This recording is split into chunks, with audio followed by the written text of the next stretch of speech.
Okay brother တို့ကျွန်တော်ပြောတဲ့နေပြီးထင်လို့လာပြောတာပါအဲ့ဒါ game ချင်းရန်ဖြစ်တဲ့ကိစ္စပါ YouTube ပေါ်မှာရော TikTok ပေါ်မှာရော MMBB player တွေရော Minecraft player တွေရော PUBG player တွေက blame နေကြပါတယ်ကျွန်တော်မ blame ကြဖို့အတွက်ကျွန်တော်လာပြောတာဖြစ်တယ်ပေါ့ဖြစ်တယ်နောက်ပြီး game တွေ blame နေလေအချင်းပြန်ဆိုင်နေ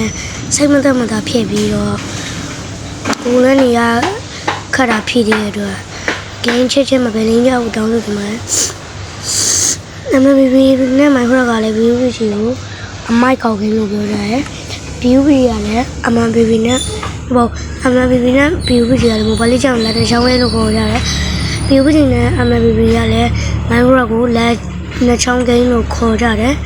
အဲ့လိုခေါ်နေမှစားခင်းချင်းစီးလုံးကြပါလားဗျာ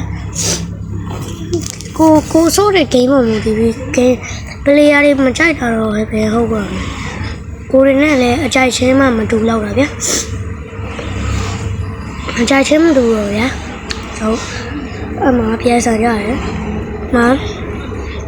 PUBGဆိုတဲ့သူတွေကလည်းကိုယ်ကသူတို့ game ကိုအထိမခံဘူး MMBB ဆိုတဲ့ game ကလည်း MMBB ကိုအထိမခံဘူး Minecraft ဆိုတဲ့သူတွေကလည်း Minecraft ကိုအထိမခံပါဘူး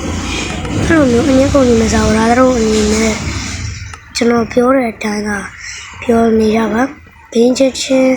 ဗလင်းရဖို့အတွက်ဟိုတယ်လီဗာတွေကထုတ်ပေးတာမဟုတ်ပါဘူး။ညပလီယာတွေစိတ်သက်သာအောင်လို့အပန်းမီဆောလို့ရအောင်ဂိမ်းလေးတွေထုတ်ပေးတာပါ။အဲ့ဒါကိုအဲ့လောက်ကြီးလည်းရံမဖြစ်ကြပါနဲ့ဗျာ။ဆိုဒီနေ့ဗီဒီယိုလေးကဒီတော့ပါပဲကျွန်တော်အားလုံးပြန်လဲနှုတ်ဆက်လိုက်ပါရစေ။ Bye bye